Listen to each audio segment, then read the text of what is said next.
Tumaas ang antas ng tubig sa Magat Dam matapos umabot sa 174.34 meters above sea level ang water elevation nito ngayong araw ng Lunes dahil sa naranasang mga pag-ulan.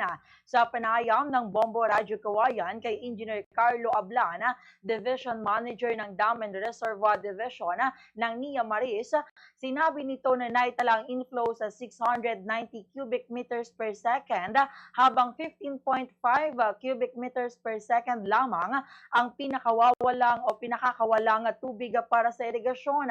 Ayon kay Engineer Ablan, 2 beses na sinuspende ang irrigation diversion requirement o IDR sa kasagsagan ng malalakas na pag-ulan. Nakatulong din anya ang regular na pagsuspende ng IDR tuwing Sabado at Linggo upang mapanatili ang sapat na antas ng tubig sa dama.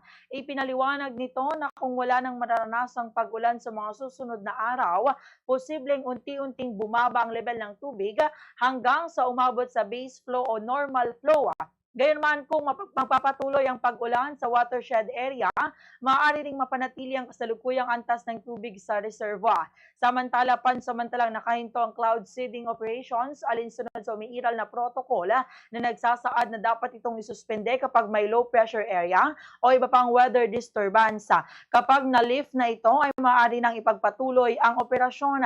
Sa ngayon, nakapagsagawa na ng 10 sorties o katumbas ng 10 flying hours ang cloud seeding program mula sa kabuang 30 flying hours na nakalaan para rito, kaya mayroon pang natitirang flying hours para sa mga susunod na operasyon.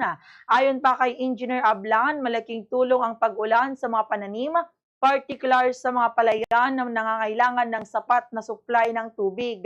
Gayunman, may ilang taniman na hindi na rin nairesalba dahil sa pinsalang dulot ng matagal na kakulangan ng tubig bago dumating ang mga pag-ulan. Ganitong bahagi ng pahayag ni Engineer Carlo Ablan. Mas malalaki yung pag-ulan dito sa baba kaysa sa taas na taas. Ina-expect natin actually less than sa average watershed rainfall natin is less than yung ina-expect din natin na rainfall nito.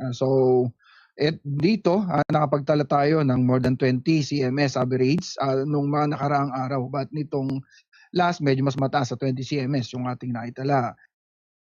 Fast sa radyo Bombo!